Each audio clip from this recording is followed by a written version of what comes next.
Welcome back to official Akhtar Rahman sir YouTube channel.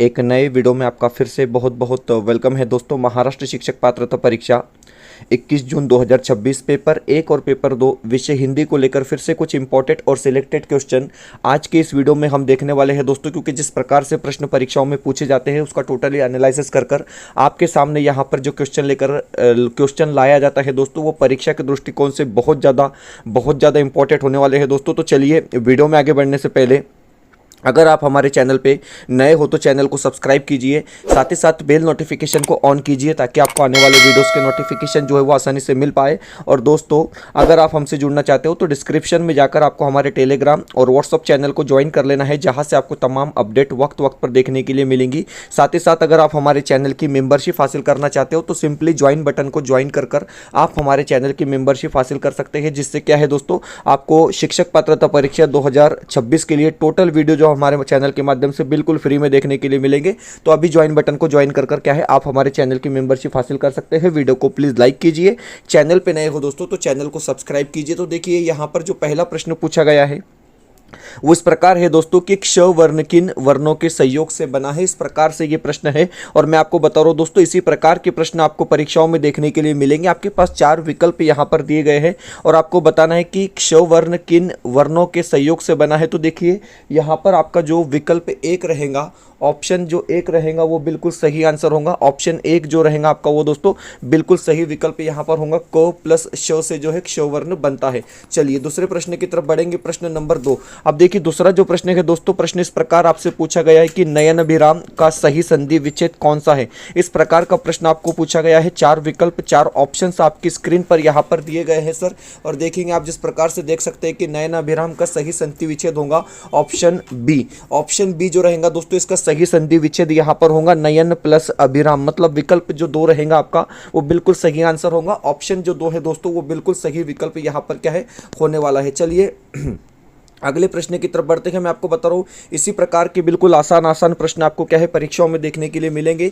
यहाँ पर प्रश्न पूछा गया है कि सर परिवर्तन होता है या फिर परिवार होता है, इसमें कौन से उपसर्ग है। अब देखिए 2 शब्द यहाँ पर आपको दिए गए हैं दोस्तों, परिवर्तन और परिवार, और आपसे पूछा गया है कि उपसर्ग कौन सा है। तो देखिए दोस्तों, उपसर्ग क्या होता है, हमने आपको बताया कि शब्द के शुरुआत में जो लगता है उसको हम उपसर्ग कहते हैं, शब्द के पीछे जो लगता है उसको हम प्रत्यय कहते हैं। तो यहाँ पर परि उपसर्ग का इस्तेमाल आपको परिवर्तन में भी नजर आ रहा है और परिवार में भी नजर आ रहा है। मतलब आपका विकल्प 1 जो रहेगा, पर्याय 1 जो रहेगा दोस्तों वो बिल्कुल राइट विकल्प होगा। ऑप्शन 1 जो रहेगा वो बिल्कुल सही विकल्प आपका यहाँ पर क्या है होने वाला है। उसके बाद अगला जो प्रश्न है दोस्तों वो इस प्रकार है कि बहाव शब्दों में प्रयुक्त प्रत्यय कौन सा है। देखिए प्रत्यय यहाँ पर पूछा गया, प्रत्यय 2 प्रकार के होते हैं और यहाँ पर आपसे पूछा गया है दोस्तों कि बहाव एक शब्द दिया गया है और यहाँ पर पूछा गया है कि इसमें कौन सा प्रत्यय प्रयुक्त है। तो देखिए दोस्तों यहाँ पर आपको 4 विकल्प दिए गए हैं, बहो, हाव, आव या फिर आवा। तो देखिए बहाव में दोस्तों आव प्रत्यय लगा है, मतलब विकल्प जो सी रहेगा, ऑप्शन जो सी रहेगा दोस्तों वो बिल्कुल सही विकल्प होगा। ऑप्शन सी आपका यहाँ पर क्या है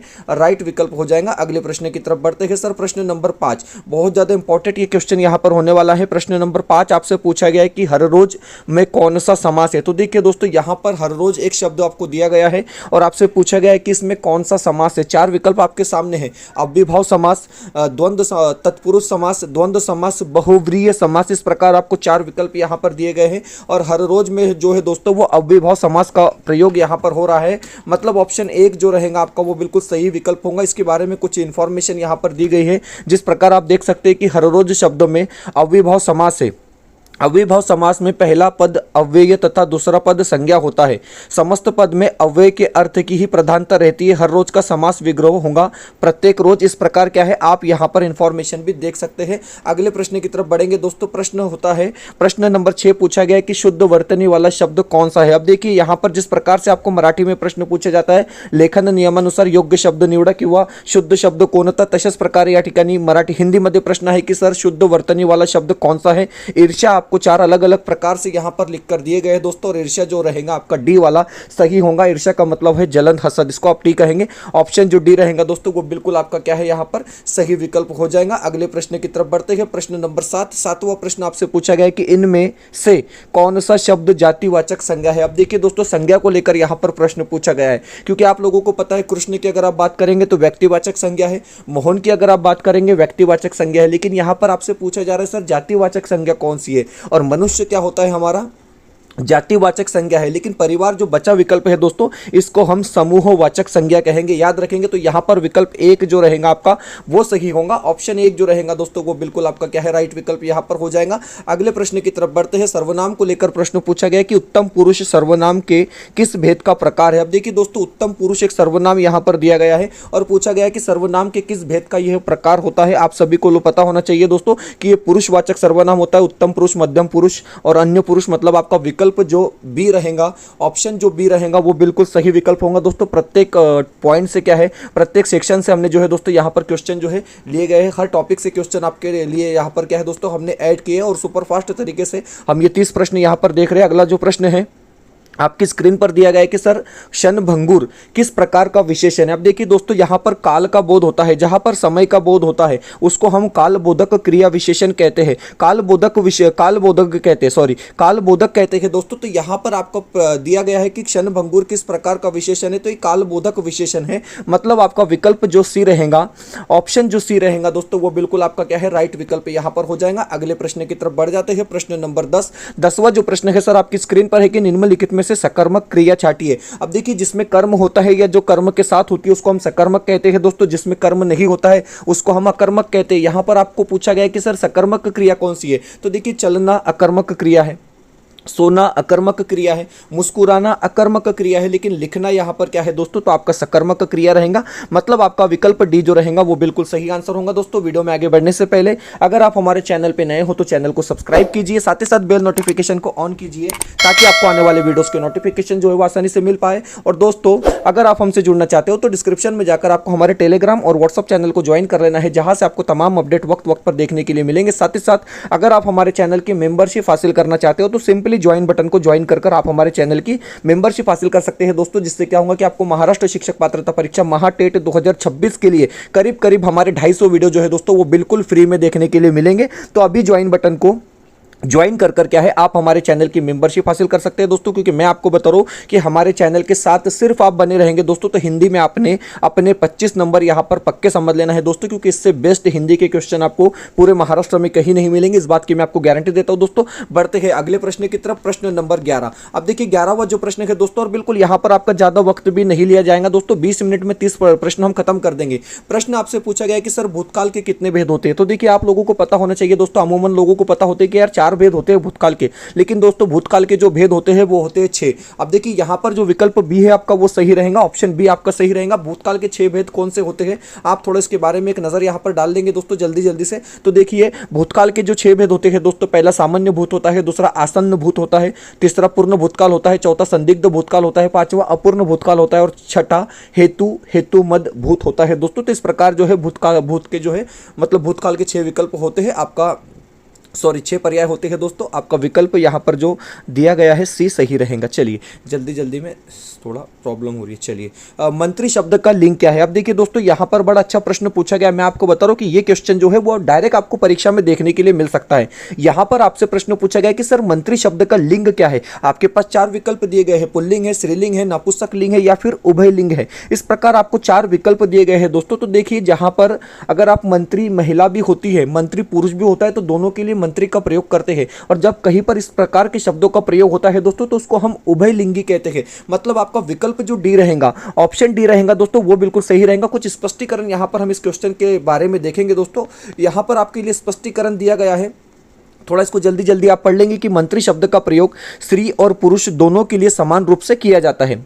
हिंदी व्याकरण में ऐसे पदनाम जो स्त्री और पुरुष दोनों के लिए नहीं बदलते उन्हें उभय लिंग मतलब कॉमन जेंडर कहा जाता है। ये बात भी आप समझेंगे। कॉमन जेंडर आप लोगों के लिए क्या है दोस्तों, बड़ा आसान शब्द है। मतलब आपका विकल्प जो दिया गया है, विकल्प जो आपका डी दिया गया है बिल्कुल सही रहेगा। ऑप्शन डी जो रहेगा दोस्तों आपका बिल्कुल राइट विकल्प यहाँ पर क्या है होने वाला है। चलिए बढ़ते हैं अगले प्रश्न की तरफ। सर प्रश्न नंबर 13 पूछा गया है कि इनमें से किस शब्द का प्रयोग हमेशा बहुवचन में होता है। ये बड़ा अच्छा प्रश्न है दोस्तों, क्योंकि अगर आप बात करेंगे सोना तो ये एक वचन में प्रयुक्त होता है हमेशा। पानी की बात अगर आप करेंगे दोस्तों, द्रव्यवाचक संज्ञा है, एक वचन में प्रयुक्त होती है। सूरज की बात अगर आप करेंगे तो एक वचन में प्रयुक्त होता है, लेकिन यहां पर जो नित्य बहुवचन है दोस्तों वो हो जाता है आपका होठ, क्योंकि होठ एक ऐसा शब्द है दोस्तों जो हमेशा आपका क्या है बहुवचन में प्रयुक्त होता है। मतलब आपका विकल्प जो एक रहेगा, ऑप्शन जो एक दिया गया है दोस्तों वो बिल्कुल सही विकल्प यहां पर क्या है होने वाला है। हिंदी व्याकरण में कुछ शब्द नित्य बहुवचन होते हैं जिसका अर्थ है कि वे हमेशा बहुवचन रूप में ही प्रयुक्त होते हैं। होठ इन्हीं शब्दों में से एक है।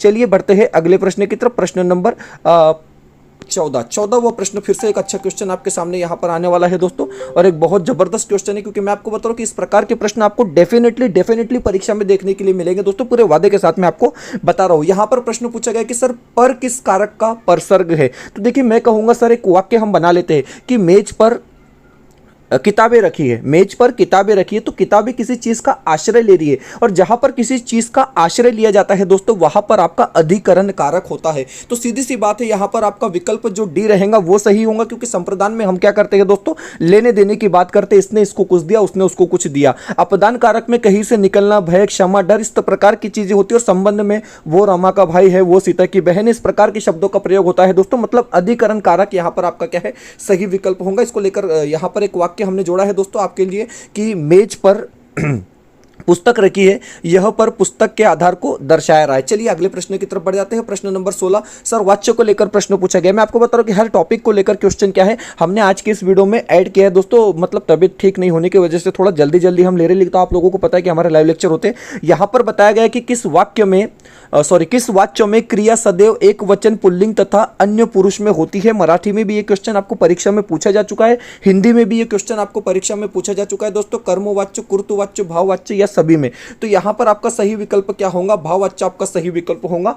मतलब आपका विकल्प जो सी रहेगा, ऑप्शन जो सी रहेगा दोस्तों वो बिल्कुल सही आंसर होगा। इसी प्रकार क्या है आपको प्रश्न जो है परीक्षाओं में देखने के लिए मिलेंगे दोस्तों। आप देख सकते हैं कि महाराष्ट्र शिक्षक पात्रता परीक्षा महाटेट 2026 के लिए हमारे अपडेट नोट्स अवेलेबल है दोस्तों। यहां पर आपको हिंदी, मराठी और बाल मानसशास्त्र के 3 नोट्स जो है वो देखने के लिए मिलेंगे, जिसका प्राइस हमने यहाँ पर 399 रुपये रखा है दोस्तों। और सबसे बड़ी बात यह है कि अपडेट नोट्स है दोस्तों, और लिमिटेड पेज में हमने ये नोट्स बनाए हैं। मतलब मैं आपको बता रहा हूँ कि परीक्षा में पेपर 1 आप दे रहे हो, पेपर 2 आप दे रहे हो दोस्तों, तो आपको कम से कम 90 में से 70 मार्क इस नोट से पढ़कर मिलने चाहिए। इस प्रकार से हमारा एक अनुमान है दोस्तों, क्योंकि जो हमारा अनुभव था, जो एक्सपीरियंस था, उसको तमाम झोंककर हमने ये नोट्स बनाया दोस्तों। और मैं आपको बता रहा हूं कि परीक्षा के दृष्टिकोण से, एग्जाम के दृष्टिकोण से आप लोगों के लिए बहुत ज्यादा इंपॉर्टेंट ये नोट्स होने वाली है दोस्तों। तो व्हाट्सअप नंबर आपकी स्क्रीन पर शो हो रहा है, इस नंबर पर व्हाट्सअप कर आप क्या है इसको परचेस करेंगे दोस्तों। पीडीएफ के स्वरूप में ये नोट्स आपको 399 रुपए में दिया जाएंगे, और मैं आपको बता रहा हूं दोस्तों बहुत ज्यादा फायदेमंद ये नोट्स आपके लिए होने वाला है। स्क्रीन पर एक व्हाट्सअप नंबर चल रहा है, इस नंबर पर कॉन्टेक्ट कर आप इसको परचेस करेंगे। सिंपली आपको व्हाट्सअप पर हाई करना है, आपको स्कैनर दिया जाएगा हमारी तरफ से,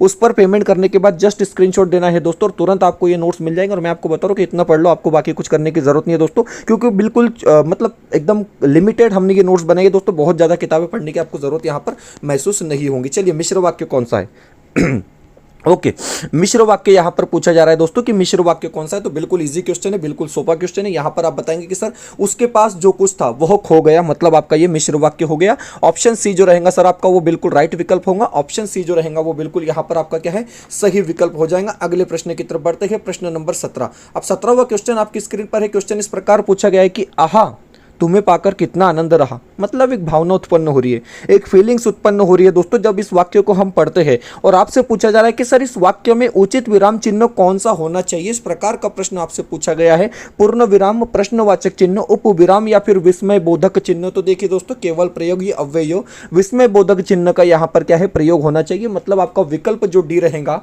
ऑप्शन जो डी रहेगा दोस्तों वो सही होगा। चलिए अगले प्रश्न की तरफ बढ़ते हैं। जुगुप्सा का स्थायी भाव किस रस से संबंधित है। अब देखिए दोस्तों जुगुप्सा का जो स्थायी भाव है वो किस रस से संबंधित है। इस प्रकार से प्रश्न पूछा गया है, करुण रस से, रौद्र रस से, विभत्स रस से या फिर अद्भुत रस से। तो देखिए दोस्तों जुगुप्सा का जो स्थायी भाव है वो विभत्स रस है। मतलब आपका विकल्प जो सी रहेगा, ऑप्शन जो सी दिया गया है वो सही आंसर होगा। पर्याय जो सी दिया गया है दोस्तों वो बिल्कुल आपका क्या है राइट विकल्प यहां पर होने वाला है। प्रश्न नंबर 19वां प्रश्न आपकी स्क्रीन पर है। सर प्रश्न पूछा गया कि निम्न में से सममात्रिक छंद कौन सा होगा। ये किया सममात्रिक छंद का कौन सा उदाहरण है? इस प्रकार का प्रश्न आपसे पूछा गया। देखिए सममात्रिक क्या होता है? जिसमें समान मात्राएं होती है उसको हम सममात्रिक कहते हैं। अर्ध सममात्रिक क्या होती है? जिसकी समान मात्रा नहीं होती उसको हम अर्ध सममात्रिक कहते हैं। तो यहां पर आपसे पूछा गया कि सर सममात्रिक छंद कौन सा है? तो चौपाई आपका क्या है दोस्तों? समान मात्रा वाला छंद है। आपके लिए यहां पर विकल्प जो सी रहेगा, ऑप्शन जो सी रहेगा दोस्तों, वो सही आंसर होगा। पर्याय जो सी रहेगा वो बिल्कुल आपका क्या है? राइट विकल्प यहां पर होगा। 20वां जो प्रश्न है, प्रश्न इस प्रकार पूछा गया कि जहां एक शब्दों के एक से अधिक अर्थ होते हैं वह कौन सा अलंकार होता है? यह बड़ा अच्छा प्रश्न है दोस्तों, क्योंकि मैं आपको बता दूं कि इसी प्रकार के प्रश्न आपको परीक्षाओं में देखने के लिए मिलेंगे। अब देखिए जहां पर एक शब्द के एक से अधिक अर्थ होते हैं वहां पर श्लेष अलंकार होता है। और श्लेष का अर्थ क्या होता है दोस्तों? चिपका हुआ। मतलब एक शब्द को अनेक अर्थ चिपके होते हैं उसको हम श्लेष कहते हैं। तो विकल्प आपका जो एक रहेगा, ऑप्शन जो एक रहेगा दोस्तों, वो बिल्कुल सही आंसर हो जाएगा। चलिए अगले प्रश्न की तरफ बढ़ते हैं। ठीक है, चलिए प्रश्न नंबर 21 वो प्रश्न है कि सर हल्दी का तत्सम शब्द कौन सा है? अब देखिए हल्दी के लिए तत्सम शब्द यहां पर पूछा गया है। 4 विकल्प आपके सामने है दोस्तों, हिरक, हरिद्रा, हरि या फिर हस्ती। इस प्रकार आपसे 4 विकल्प दिए गए हैं और आपसे पूछा गया है कि सर हल्दी का तत्सम शब्द कौन सा है? तो हरिद्रा। मतलब आपका विकल्प जो बी रहेगा, ऑप्शन जो बी दिया गया है वो सही आंसर होगा। पर्याय जो बी दिया गया है वो बिल्कुल राइट विकल्प होगा। 22वां प्रश्न है कि ग्रह का अर्थ बताइए। अब देखिए यहां पर शब्द युग्म का एक जोड़ा दिया गया है दोस्तों और आपसे प्रश्न पूछा गया कि सर ग्रह और ग्रह का अर्थ क्या होता है? तो देखिए ग्रह का अर्थ होता है दोस्तों घर होता है और ग्रह का अर्थ क्या होता है? तो नक्षत्र होता है। मतलब आपका विकल्प जो डी रहेगा, ऑप्शन जो डी दिया गया है वो बिल्कुल सही आंसर होगा। पर्याय जो डी दिया गया है दोस्तों वो बिल्कुल आपका क्या है? उचित विकल्प यहां पर होगा। चलिए अगले प्रश्न की तरफ बढ़ जाते हैं। प्रश्न नंबर 23 पूछा गया कि सर गंगा का पर्यायवाची कौन सा होगा? अब देखिए गंगा को लेकर यहां पर 4 ऑप्शन दिए गए। पर्यायवाची मतलब समानार्थी शब्द पूछा गया है। नयन नीर, त्रिपथगा, नयन जल, उड़गन। इस प्रकार आपसे 4 विकल्प दिए गए हैं और सर प्रश्न पूछा गया कि गंगा का समानार्थी शब्द कौन सा है? तो त्रिपथगा। मतलब आपका विकल्प जो बी रहेगा वो सही आंसर हो जाएगा। अगले प्रश्न की तरफ बढ़ते हैं। प्रश्न नंबर आपका यहां पर 24। चलिए 24वां जो प्रश्न है सर, 24वां प्रश्न पूछा गया है कि क्षणिक का सही विलोम शब्द कौन सा है? विलोम शब्द मतलब आपका विरुद्धार्थी शब्द। अब देखिए क्षणिक के लिए जो विलोमार्थी शब्द कौन सा है? अल्प, शाश्वत, क्षर या विमुख। तो यहां पर क्षणिक के लिए जो आपका सही विलोम होगा दोस्तों वो शाश्वत होगा। मतलब विकल्प बी जो है दोस्तों वो आपका क्या है? यहां पर राइट आंसर होगा। पर्याय बी जो रहेगा दोस्तों वो आपका बिल्कुल सही विकल्प होगा। अगला प्रश्न है कि सर जो इंद्रियों की पहुंच से बाहर हो, वाक्यांश के लिए एक शब्द बताइए। जो मतलब हमारी इंद्रियों की पहुंच से बाहर हो, इस वाक्यांश के लिए एक शब्द का चयन अगर आपको यहां पर करना है तो आप बताएंगे सर इसका जवाब क्या है? इंद्रियजीत, इंद्रिय निग्रह, इंद्रियातीत या फिर इंद्रधनुष। तो आपका इंद्रियातीत यहां पर क्या है दोस्तों? सही विकल्प होगा। ऑप्शन जो आपका सी रहेगा दोस्तों वो बिल्कुल सही आंसर होगा। वीडियो को प्लीज लाइक कीजिए और चैनल पे नए हो दोस्तों तो चैनल को सब्सक्राइब कीजिए। बढ़ते हैं अगले प्रश्न की तरफ। प्रश्न नंबर 26वां जो प्रश्न है सर, प्रश्न पूछा गया कि आदमी पानी का बुलबुला है, इस लोकोक्ति का अर्थ क्या है? अब देखिए आदमी पानी का बुलबुला है सर, इस प्रकार से प्रश्न पूछा गया है और इस लोकोक्ति का अर्थ आपको यहां पर बताना है। 4 विकल्प आपके सामने हैं। यहां पर आपको सही विकल्प का चयन करना है दोस्तों कि मनुष्य जीवन नश्वर है। मतलब आदमी पानी का बुलबुला है। विकल्प जो बी रहेगा सर वो सही आंसर हो जाएगा। ऑप्शन बी आपका चलिए सही आंसर हो जाएगा। 27वां प्रश्न है कि छोटे संबंधियों को पत्र में संबोधन क्या लिखेंगे? अगर आप छोटे संबंधियों को पत्र लिख रहे हैं तो संबोधन क्या लिखेंगे? इस प्रकार से प्रश्न आपसे पूछा गया है। चिरंजीव लिखेंगे, पूजनीय, परम पूज्य या फिर हितोषी। इस प्रकार आपको 4 विकल्प दिए गए दोस्तों। जब छोटे संबंधियों को पत्र लिखा जाता है तो वहां पर चिरंजीव लिखा जाता है। मतलब आपका विकल्प जो एक रहेगा, ऑप्शन जो एक रहेगा दोस्तों वही सही आंसर हो जाएगा। ऑप्शन 1 जो रहेगा आपका वो बिल्कुल राइट विकल्प होगा। अगला प्रश्न है प्रश्न नंबर 28 की मात्रा के आधार पर स्वर कितने प्रकार के होते हैं? तो देखिए दोस्तों रस स्वर, दीर्घ स्वर और लुप्त स्वर यानी फ्लुत स्वर हम उसको कैसे कहेंगे दोस्तों। तो ये 3 प्रकार होते हैं। तो मतलब आपका विकल्प बी यहाँ पर क्या है? सही आंसर होगा। ऑप्शन बी आपका सही आंसर होगा क्योंकि मात्रा के आधार पर स्वर 3 प्रकार के होते हैं, रस, दीर्घ और फ्लुत। इस प्रकार क्या है आप इसका यहाँ पर स्पष्टीकरण भी देख सकते हैं। अगले प्रश्न की तरफ बढ़ते हैं। प्रश्न नंबर 29वां प्रश्न है कि कवितावली के रचनाकार कौन है। अब देखिए दोस्तों, कवितावली हो जाती है, गीतावली हो जाती है, दोहावली हो जाती है, इनके सभी के रचनाकार कौन है, तो तुलसीदास जी है। मतलब आपका विकल्प जो सी रहेगा, ऑप्शन जो सी रहेगा दोस्तों, वो बिल्कुल सही आंसर होगा। ऑप्शन सी जो रहेगा आपका वो बिल्कुल राइट विकल्प होगा। अगला प्रश्न है कि वैदेही वनवास किसकी रचना है। इस प्रकार से आपको प्रश्न पूछा गया है। विकल्प आपके सामने है, मैथिली शरण गुप्त की रचना है, अयोध्या सिंह उपाध्याय हरिओद की रचना है, सॉरी, रामधारी सिंह दिनकर जी की रचना है, या फिर श्रीधर पाठक जी की रचना है। तो देखिए, वैदेही वनवास जो है दोस्तों, ये अयोध्या सिंह उपाध्याय हरिओद जी की रचना है। मतलब आपका विकल्प जो बी रहेगा वो सही आंसर होगा। ऑप्शन बी जो रहेगा दोस्तों आपका बिल्कुल राइट विकल्प यहाँ पर क्या है, होने वाला है दोस्तों। तो इस प्रकार क्या है, आज बहुत ज़्यादा इंपॉर्टेंट और सिलेक्टेड 30 प्रश्न हमने हिंदी को लेकर देखे दोस्तों। पेपर 1 और पेपर 2 के लिए आप आपकी स्क्रीन पर देख सकते हैं कि महाटेट जून 2026 अपडेट क्वेश्चन सेट हमारे अवेलेबल है दोस्तों। पेपर 1 के लिए हमारे पास 5 विषय की प्रश्न पत्रिका है। सभी सब्जेक्ट के आपको 10-10 प्रश्न पत्रिका यहाँ पर देखने के लिए मिलेंगी दोस्तों, विथ आंसर की। जिसमें अगर आप बात करेंगे पेपर 1 के लिए हिंदी, मराठी, बाल मानस शास्त्र, परिसर अभ्यास और गणित, मतलब 499 रुपये हमने इसका प्राइस रखा है दोस्तों। पेपर 2 के लिए हिंदी, मराठी, बाल मानस शास्त्र और समाज शास्त्र 399 इसका प्राइस हमने रखा है दोस्तों। और दोनों पेपर अगर आप परचेस करना चाहते हो एक साथ, तो 699 रुपये में आपको ये दोनों पे क्वेश्चन सेट दिए जाएंगे। स्क्रीन पर व्हाट्सअप नंबर दिया गया है, इस नंबर पे कांटेक्ट कर क्या है आप इसको परचेस कर सकते हैं दोस्तों। मिलते हैं नए वीडियो में बेहतर अपडेट के साथ।